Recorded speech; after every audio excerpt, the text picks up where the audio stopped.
Hello and welcome to this edition of Tech24 with me, Rebecca Bowering. Coming up, a festival of geek culture. We head to Paris's COMICON, a celebration of sci-fi movies, fantasy books, pop art and costume. It's also pulling in even more gamers as top publishers choose the convention to debut their wares. We'll take a look at the Darksiders sequel that lets you play as the Horseman of Death. And we go back to basics in Test24 with the most legendary electronics of yesteryear. Nostalgic for some simplicity in your life? Well, we'll bring you a Nokia handset reborn. It's now bright orange and good for the environment. Comic books and video games, two multi-billion-dollar industries which have for decades inspired each other. From Teenage Mutant Ninja Turtles to Batman, our favourite comic book characters have become digital heroes.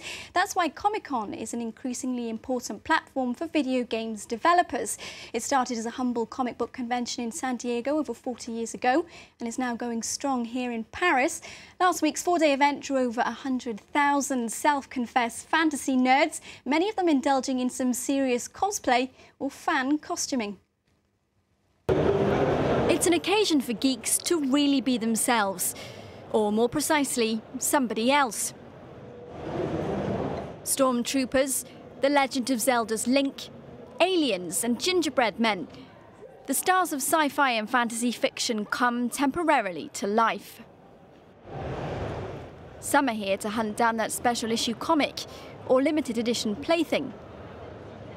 Others just want to get creative themselves. Many have come to play, challenging each other in multiplayer tournaments or on the dance floor.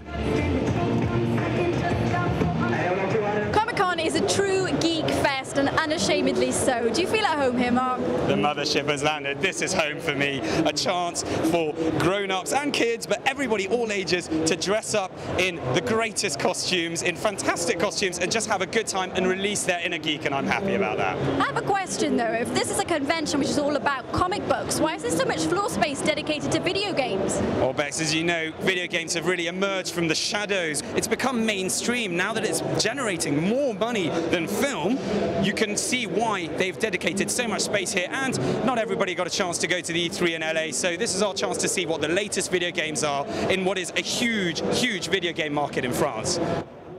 A huge market that has raided the cache of comic book heroes for inspiration. Video games publishers and console makers alike have staked their claim to the convention. Fans think it's a winning formula. I think the comics, they lend themselves well to video games. People want to interact with the characters that they love in the comic books, and the video games are the perfect way to do that. I know more video games that have been adapted afterwards into manga or comics. The big ones, Tales of Symphonia was recently adapted into manga. Yeah, and Naruto. There are loads of them. Famed comic book artist Joe Madureira was one of this year's special guests. He's a creative chief at Vigil Games, the developers behind Darksiders 2, a post-apocalyptic follow-up to the 2010 hit. Among the other not yet released titles making waves, Dead or Alive 5, due out in September for PS3 and Xbox 360. And Nintendo's new Super Mario Bros. 2 for 3DS, digitally downloadable from August. An exhausting array to pick and choose from, and it doesn't end there. That rare comic book, that blockbuster video game, there's one more thing though that you might find here at Comic-Con, and that is the love of your life. Video game fanatic Mark Edwards, whom you saw in that report, is here with me in the studio. Mark, let's home in on one of the titles that we mentioned, Darksiders 2. You've been playing it. How is it?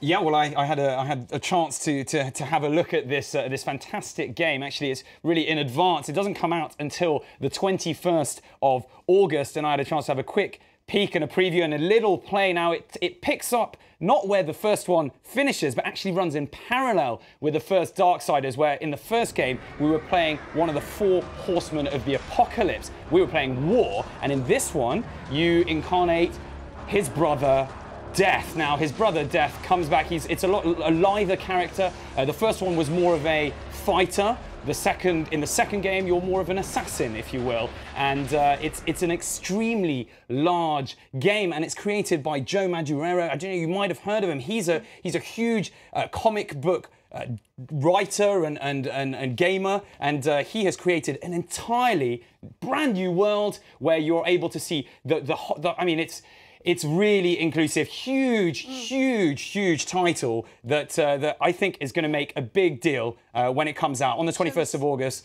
€70, so pretty standard. Comes out on the PS3 and the Xbox 360, and then the Wii U, it will be playing with the Wii U as well when that comes out as one of its main titles. Shows comic books and video games coming together there. Do stay with us here on Tech24. We've got something a little bit more old school coming up for you next.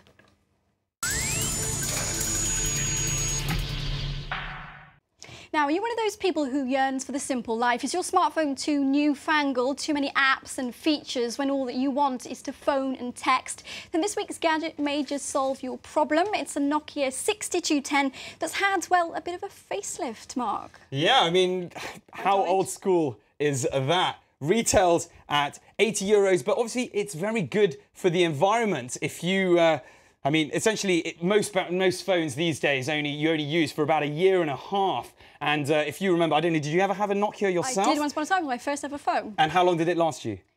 Forever. It's a brick. You still got it, probably hidden away in your drawer. And that's the point of these. You can recycle these, and actually within I think it's around a 2-year, 24 months period. If you return you can send it back, and you get a €15 voucher back. Lots of it's customizable, lots of different colors that you can choose with it, and I think in many ways it's good for your parents who don't really want to be bogged down with the smartphone, which we only use what 10% of the actual functionality globally of our smartphones. I think pretty much you'll be sure that your parents will use 100% of the functionality of a phone like the Nokia. Maybe good as well for parents who want to buy a first phone for their kids, who don't want them to have an expensive smartphone in their school bags. And also not too much, possibly to restrict the access, to make sure that all is they can use it to call home, and that this isn't going to die on you. I remember when it goes down to one bar, you've got that one bar for about 6 hours. And it's a French company based here in Paris called and they're not just making over phones, there are also things like Game Boys that you can buy from their website as well. It's all very cool, vintage, old school, and you can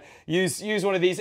You can still play something like Snake on it as well. I mean, imagine that. That was a great game. Tetris on the Game Boy. Trip what a down great memory lane. Thank you so much for all of that, Mark Edwards. Thank you to you for watching this edition of Tech24. A reminder to get in touch with us via the social network. Follow the URL that will be coming up in the corner of your screen, and of course you can follow us as well on Twitter. The address is @TechF24. Now this week we leave you with a thoroughly modern fashion show. Haute couturier Frank Solbier teamed up with Intel to debut his new winter collection. They used 3D mapping technology and turned a model's white dress into a projector screen. High fashion meets high tech.